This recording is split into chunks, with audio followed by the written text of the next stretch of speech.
विकासाचा गाडा पुढे नेत असताना राज्यव्यापी गोरगरिबांचे आशीर्वाद आपल्या या महायुती सरकारला आणि आपल्या या मालेगावला मी तुम्हाला विश्वास देऊ इच्छितो।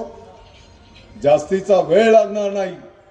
येणाऱ्या 1 ते 2 वर्षाच्या आत शिक्षण क्षेत्रातलं चित्र बदललेलं आहे।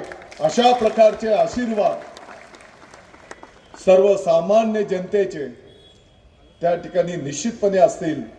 अशा पद्धतीने काम आपल्याला त्या ठिकाणी करून दाखवायचं आहे। येईल कधी शिक्षण मंत्री एखाद्या खेड्याच्या शाळेत अचानक जाताना तुम्हाला दिसून येईल। तुम्हाला आता येणाऱ्या काळात दिसून येईल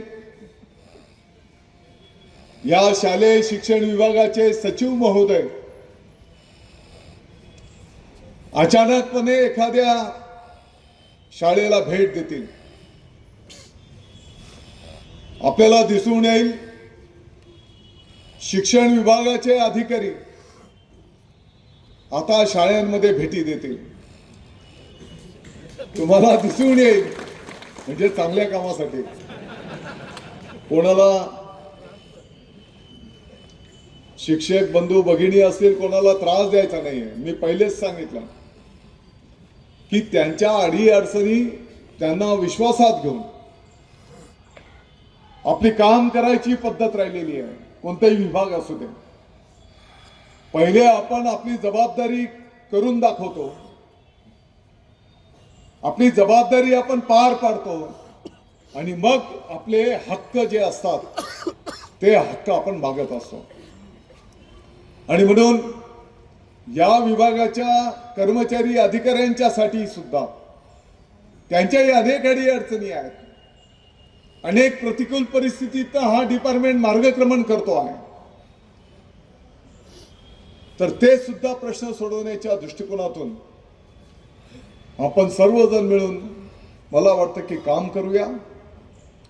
एकंदरीत काय तर आमदार एकनाथजी शिंदे साहेबांनी जो विश्वास आणि ज्या हृदयातल्या भावनेतून या विभागाची जबाबदारी आपल्या मालेगाववर दिलेली आहे, आपल्याला खूप मेहनत करावी लागणार आहे, खूप कष्ट करावे लागणार आहे।